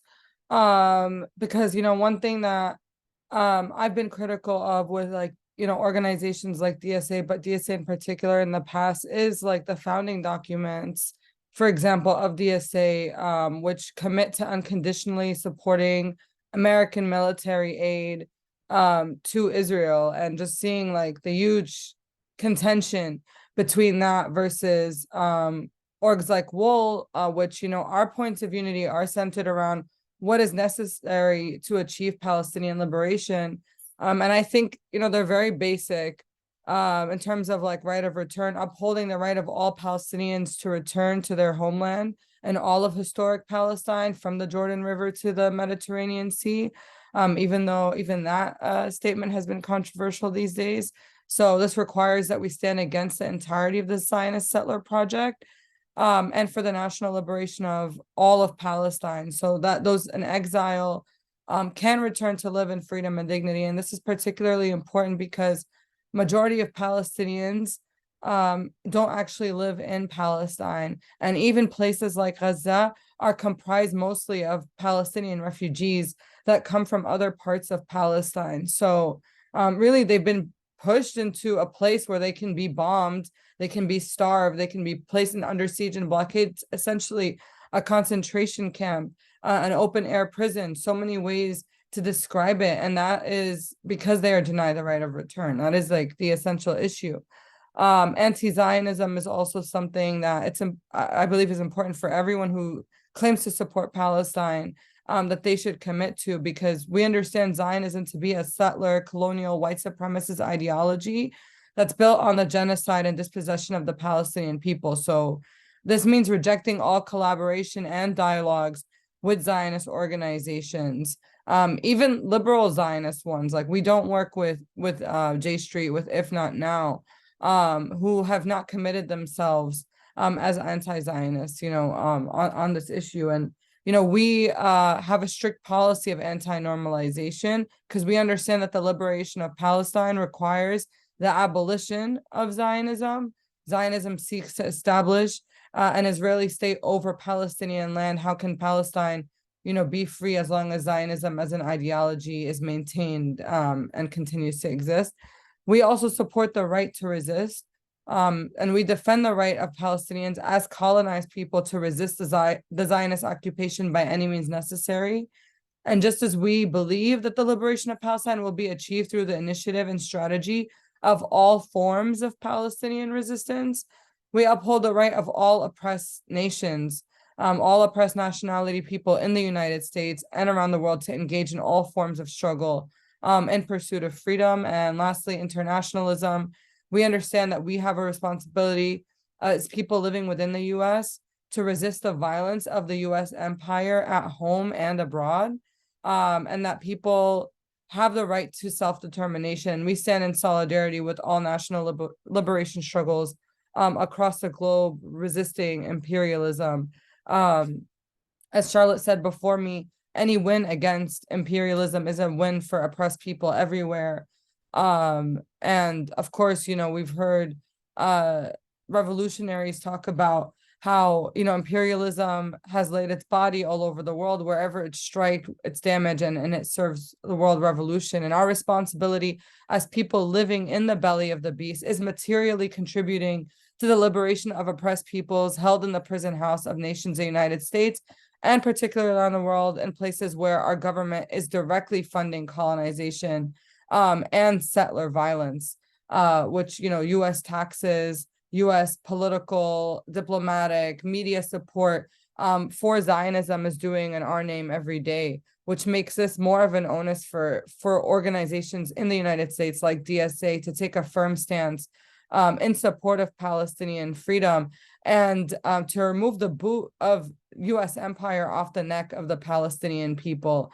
Because, without that, Israel could not maintain its colonization of Palestinian land. It's the fact that the U.S. has to up its weapon support. It has to up its military aid every time there's a military attack at this level. The fact that it has to send the fleet, even in 2014, Israel could not keep up with the resistance, and the U.S. had to send an emergency shipment of weapons to Israel to squash the resistance. So the fact that we are living in this country, we are paying taxes to it, we are part of the political spaces that it's in, it makes it a moral duty for us, for all people living in the US, to speak out against US funding and US support for Israel, for Zionism, and not just like moving forward with stopping the aid, but even retroactively with what Israel has been allowed to do.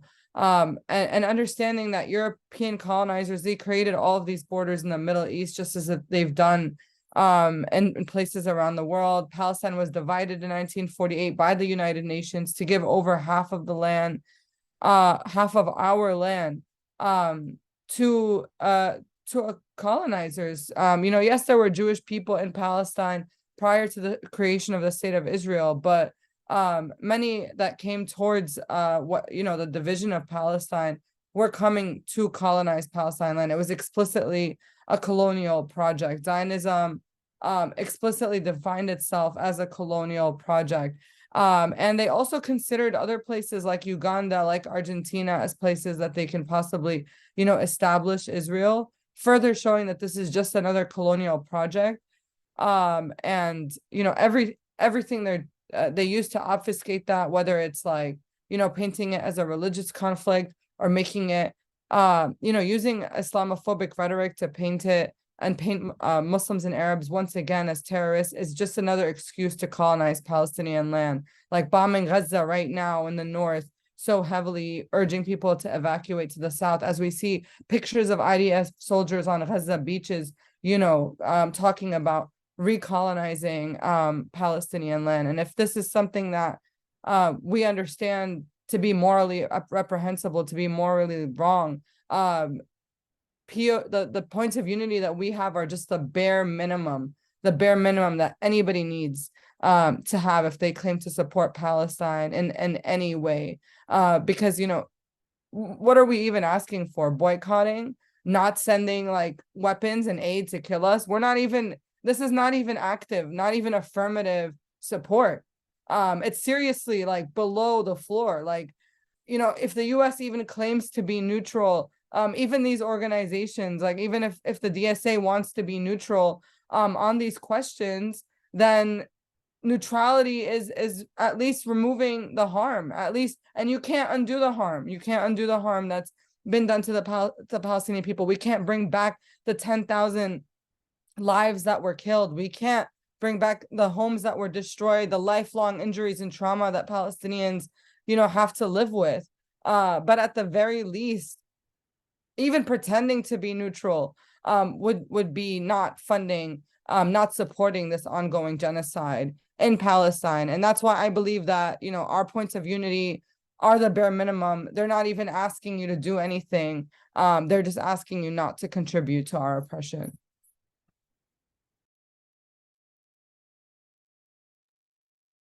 Thank you for that, Nerdeen. I want to ask a question to Bikram now.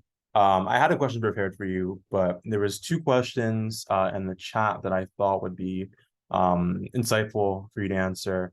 So one anonymous attendee asked about why can't progress be made through nonviolent resistance, as been done in India, for example, or in the United States.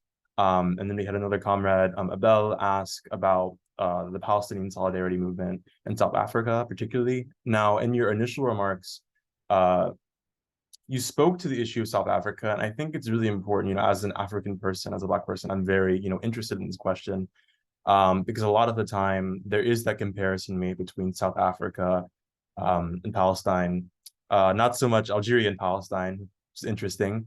But could you sort of speak to that issue and why it's important to make that distinction, why the issue of property is incredibly important here, because I think it's a really important detail, I think, for socialists to have nailed down. Yeah, definitely happy to answer those questions. I think, so I'm just hearing there's one on the role of nonviolence versus violence, and then the second question on the African continent, African liberation struggles, or Pan-Africanist struggles in relation to Palestine. Okay, and those are actually two questions that are linked in a sense. So what I would say in a theoretical sense to begin with, just on nonviolence versus violence. Now, there's the example that is given of India. So there's a significant component of my research is a comparison between China and India, specifically on this question that I presented today around, well, what does it mean to decolonize? You can decolonize in a way that gets recognition of a culture and of a kind of sovereignty, but like a real integral decolonization and sovereign reclamation requires overturning what founded colonization in the first place, which, as Fanon reminds us, is force, right? Both military and economic. So yes, India does have a Gandhian nonviolent struggle, but there were those who took up arms against the British in India. Mandela is somebody who is also famously hailed as somebody who renounces violence and takes up nonviolence. But if you look at particularly India or South Africa, neither of those states. So in India, the Gandhian tactic of nonviolence, it left land in the hands of the landlord class that had benefited from colonialism. So each and every time peasants and workers in the Indian subcontinent attempted to create a different basis for what was to come in terms of a decolonized future, Gandhi would intervene. And this famously happens in Gujarat, right after the Russian Revolution, where workers tried to bring a militant edge to the anti-colonial struggle in India. Gandhi intervenes to have a reconciliatory politics between the industrialist landlords and the workers and the peasants. This nonviolent approach prevents any achievement of real land redistribution, because landlords are not going to, unfortunately, redistribute land willingly, right? They don't do it. What is that famous? Anyways, Mao's dictum of power comes out of the barrel of the gun. But in India, you'd never have actually an overturning of the power of the landlord classes and the industrial classes that were the middlemen of colonialism. In China, we know something else happens. In China, there's an armed revolution that overturns the landlord class power and leads to a system of universal land distribution, which then leads to a very different set of possibilities till today in China versus India in terms of economic development paths. Now, I won't say more on that because I know folks can get contentious around those issues, but let's look at South Africa and South Africa and Zimbabwe as a very similar dynamic on nonviolence and violence. So, and this is an important lesson I've mentioned before for the BDS movement today. When the ANC under Mandela, when they renounce violence, and they undertake a global boycott campaign that is celebrated and, in some ways rightly so, but it achieves a form of liberation that doesn't address the land question. In the South African constitution, they're forced by the colonizers and imperialists to put in an article in their first constitution that doesn't allow for the redistribution of land. They hold property to be sacred, sacrosanct. And so there's no redistribution of land in South Africa after the end of apartheid. And this happened actually across the colonized world. So many places that achieved independence from France without armed struggle, they are forced to put into their constitutions that they won't touch the property, whether it is the French firms or whatnot, after independence. So as I said, that if the second Intifada challenges Oslo, right, and this links African liberation very clearly to Palestinian liberation in time. The end of South African apartheid, the BDS project undermines the armed struggle project, and it leads to a situation where the land question is never addressed in South Africa, and it's a looming crisis in South Africa that you have so many people living in crowded conditions in cities, and white Afrikaners continue to own the majority of land in South Africa.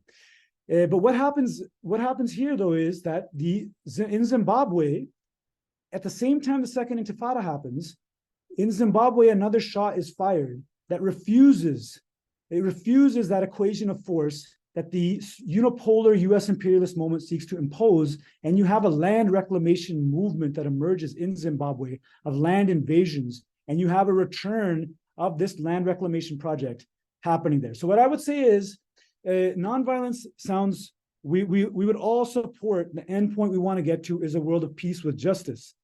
But you can't impose a strategy of nonviolence unless, if you are about nonviolence, what you must do is you must commit your life to disarming the colonial and imperialist states. Any nonviolence that is worth a salt starts there. You cannot ask colonized people who are confronting nuclear-armed, powerful states like the United States and so forth to lay down their arms and beg and hope that there will be some degree of humanity from their oppressors. So engage then in dismantling these militaries. And if that can't happen, you cannot impose that on people who are colonized. And so that was the, I think that's how, 2018 should make that clear for everybody. There's it's on tape. It's literally on tape. People in Gaza walking on the Great March of Return, and in front of the whole world, they're massacred, unarmed people. Why should anybody have to put themselves through that? If we want to suggest that to Palestinians, let's disarm our military if we're about nonviolence. Let's disarm the Israeli military. Stop all weapons from going there if we're about nonviolence. That should be the first move. And then the final point on African liberation is what I will say is South Africa today remains a state with a wound at the heart of it in that land redistribution hasn't happened. The economic freedom fighters of Julius Malema's party, which has been the most vocal in pushing the South African state to boycott Israel, is also the most vocal in demanding a resolution to the land question in South Africa that will provision South Africa with the basis of a real sovereignty, because land will be held universally and in common, and that is the development path that has succeeded in the global South.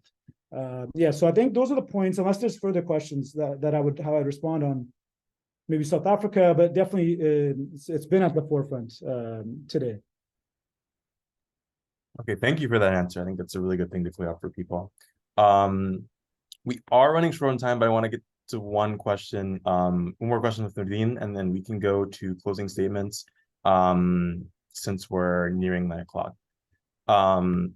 So the question I wanted to ask Nerdeen was sort of about how the current war is being framed in the media. Bourgeois press is framing it as the Israel-Hamas war. And we know that this is an intentional move by the press to separate the Palestinian people, what's often called the popular cradle, specifically in the context of Gaza, from the Palestinian resistance, and to reduce the liberation struggle to a single political party. So what should people know about the other parties involved in the joint operations room? And what should we know about other actors in the region? But if you want to focus it really specifically on the popular cradle and the Palestine context, I think that'd be great. Yeah, I think it's become like a meme at this point, with asking just like, do you condemn Hamas at the beginning of every conversation that's centered around Palestine? And I don't know why I was even invited, to be honest, but I was on Piers Morgan twice, where essentially that's where he asked me that the entire time and tried to goad me into responding. And I think that that's a good representation of what the media is trying to do, is just frame this as, well, Hamas just needs to be taken out, and this is why Israel is taking this level of action, and once Hamas is out, then there will be no more fighting, and that this is beneficial to the Palestinian people. Of course, these are all slanderous propaganda lies, even saying things like adopting phrases like free Palestine. They'll say free Palestine from Hamas, or they'll say like Hamas could have anticipated this level of Zionist violence by Israel, so why did they take action? Why did they resist when they knew that it was going to result in this level of killing against their own people? And these are all questions that seek to obfuscate the fact that this didn't start on October 7th, that this has been going on since prior to 1948, really since the Balfour Declaration in 1917, and that Palestinian resistance has been ongoing since then, that Palestinians have been resisting Zionist settler colonialism just as they resisted British imperialism and British colonization of Palestine before that. And, you know, we've seen groups like the Lion's Den pop up in the West Bank and be attacked and be, you know, essentially eradicated by Israel. And we know that there are several, you know, Palestinian resistance groups in Gaza, which, you know, it's actually funny when you think about the propaganda that they, you know, try to make it seem just Hamas. One particular phrase that Netanyahu enjoys using is like Hamas-ISIS, because he knows like the Western perception against Muslims and Arabs, and you know he knows that attaching it to ISIS is what he needs to manufacture consent for genocide against the Palestinian people. But it's just funny that you know they just go Hamas, Hamas, Hamas, and then when they want to pretend that they didn't bomb the hospital in Gaza, which resulted in the death of hundreds of Palestinians, they say, oh, it was a PIJ, Palestinian Islamic Jihad rocket that was misfired. So like that's the only time they're even acknowledging that there's other resistance groups in Palestine.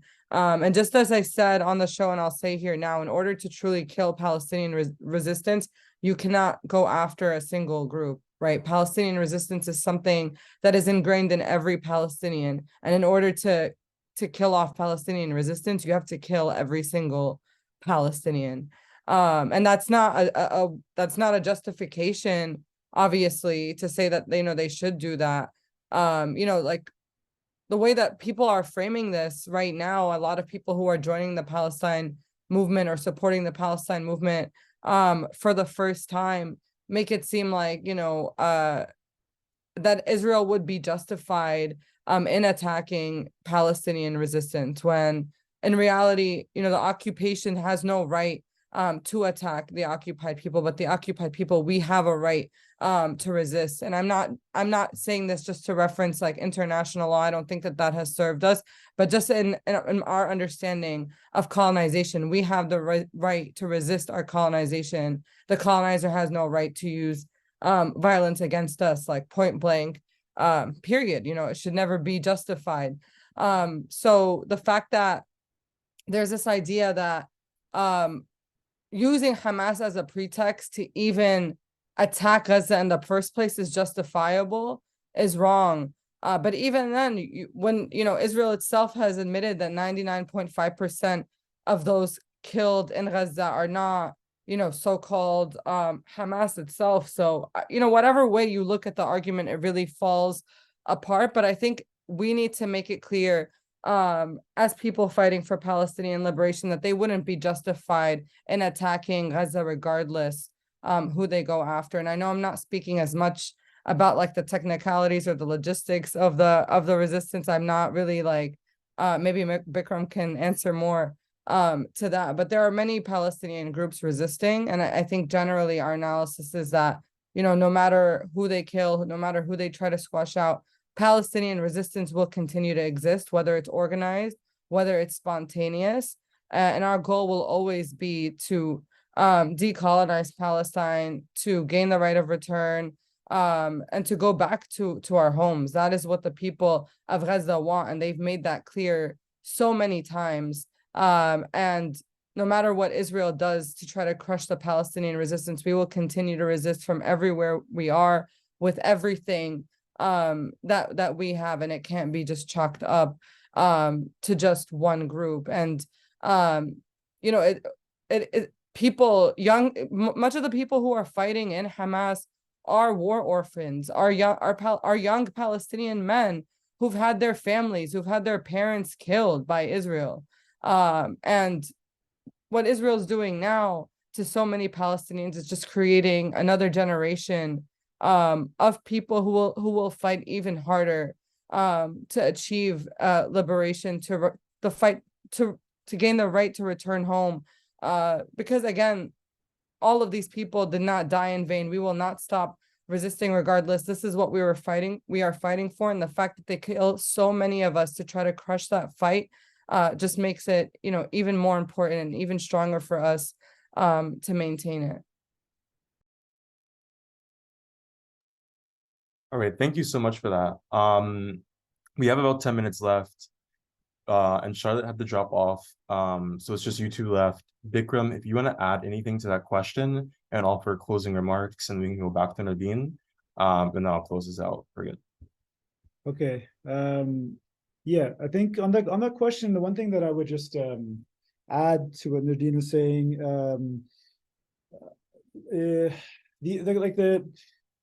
can you just restate the gist of the question? I think I heard like what other resistance organizations in the joint operations room, but then there was something specifically around Hamas. Was there not? Yeah, the gist of it was just that the framing all of the time we see Israel-Hamas war or Israel-Gaza war. Right. And I think it really served to sort of isolate the movement to break up the unity. So just speak on that. Yeah, so I think that's a really important question. That there's a particular objective with the language that is being deployed. When you say Israel Hamas, and then especially not just Israel Hamas, Israel Gaza, but there's this move that is made. There's this separation that is made. If you listen very carefully over the last couple of weeks, an attempt to distinguish between Hamas and humanitarian. Right? There's always Israel Hamas war, and we have a concern with humanitarianism. So think about what is the objective here is to again reduce what they're attacking is not Hamas. What they're attacking is Palestinian power. What they're attacking is any form of Palestinian political or military power. That is what cannot be allowed. If it was not Hamas, if it was the PFLP groups or Israel Quds, they would attack them if they were in the leadership. But what they are attempting to impose is a distinction between a people who can exist, the Palestinians in Gaza, but they can only exist without power. They can only exist, again, under the aegis or the umbrella of a humanitarian framework, where what does it mean to be living in a humanitarian space? It means being like a charity case, right? It means being just living and dependent, but not having power.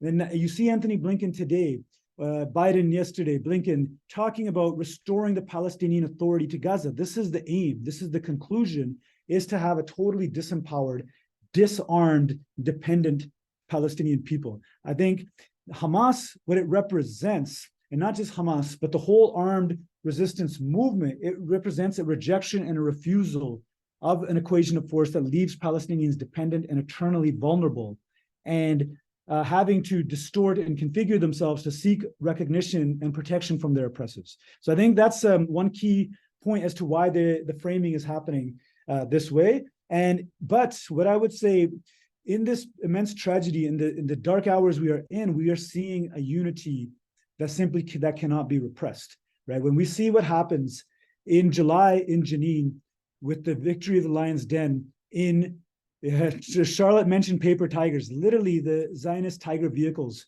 being destroyed by the resistance in Jenin. What this does to the military balance on the Gaza Southern Command, you can see even now with what's happening in the West Bank, a certain dialectic, a certain symphony, a certain harmony between what the resistance in the region calls the unity of the fields, right? We're seeing this being forged in real struggle that these framings simply will not be able to undermine. But I think, going back to what Charlotte was saying, we have to be sure that we don't participate in forms of narrative that function to fracture and divide the Palestinians, right? So to maintain that unity, I think that's where it's really important. Maybe I'll end on these thoughts, is that we have, both in Palestine and across the region, we have a clearly emergent force, a power, and we cannot just always look at colonized and oppressed people and only recognize them when they are powerless and being acted upon and defeated. We see the emergence of a form of action, a form that delineates another world that could be, that shows us what can come. And so we cannot be afraid here to stand with those fighting not only against a systematic genocide, taking up arms to do so, but they're also fighting to defeat the primary contradiction, US imperialism, right? That is at the heart of the suffering for so many people in the world. So how do we frame our language, right? If we stand in fear like the DSA did in New York, in the middle of October, right? If we stand in fear and respond to those, if we seek to appease those, if we seek to appeal, who are we appealing to when we make those statements in October? right? That must be rejected. And if you stand collectively and in strength, none of us are free until all of us are free. That means we stand. When you say in our millions and our billions, we're all Palestinians, what are we saying there, right? If they attack one of us, can they attack 100 of us if we all come with a consistent principled analysis? It's when we go to a moment of cowardice and seeking appeals to the oppressor and the colonizer that our language fractures, right? That our language fractures, and we see with Jeremy Corbyn, this is what he did.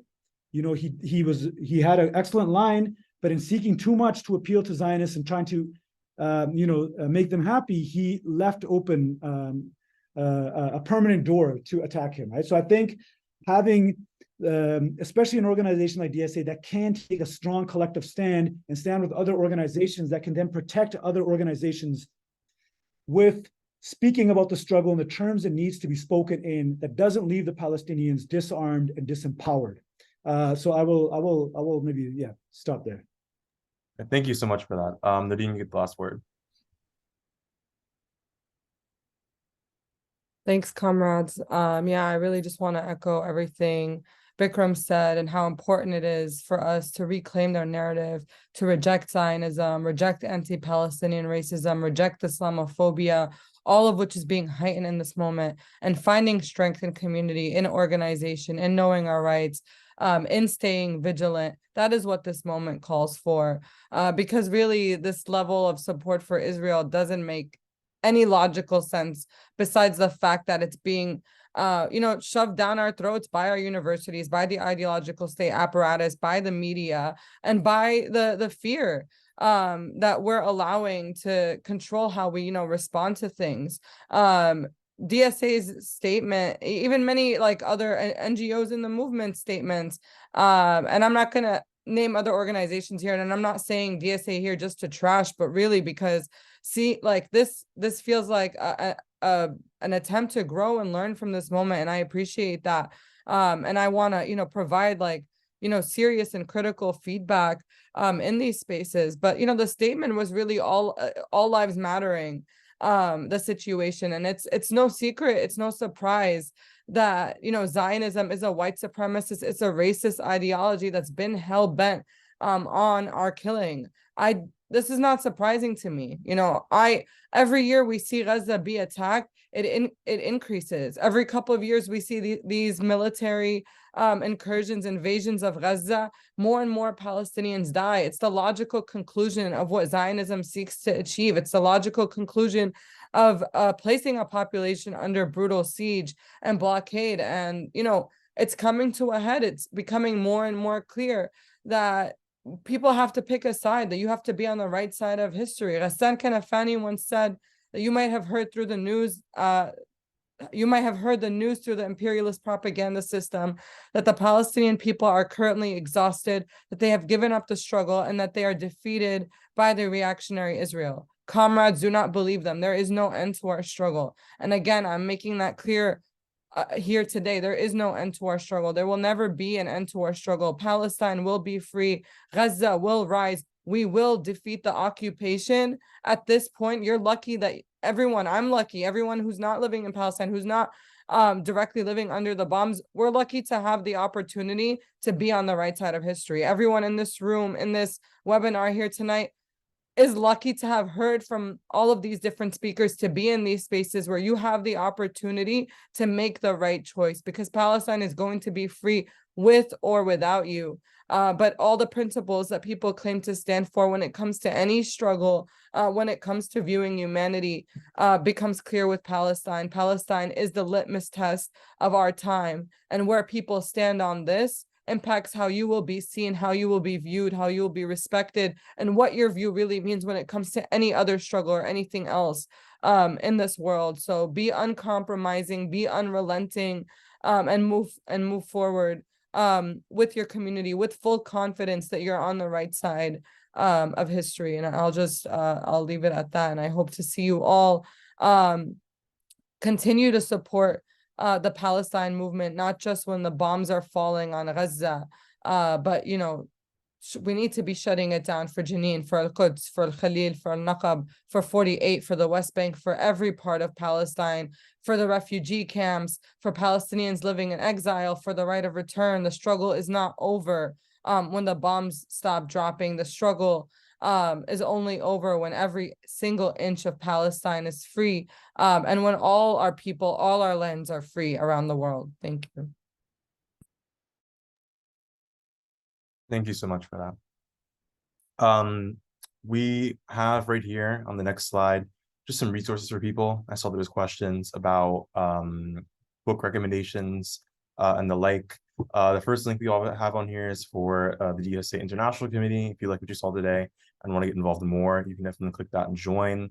We have our Not on Our Dime campaign, ending funding from the state of New York to Zionist settlers in the West Bank. No Money for Massacres is another DSA phone banking initiative.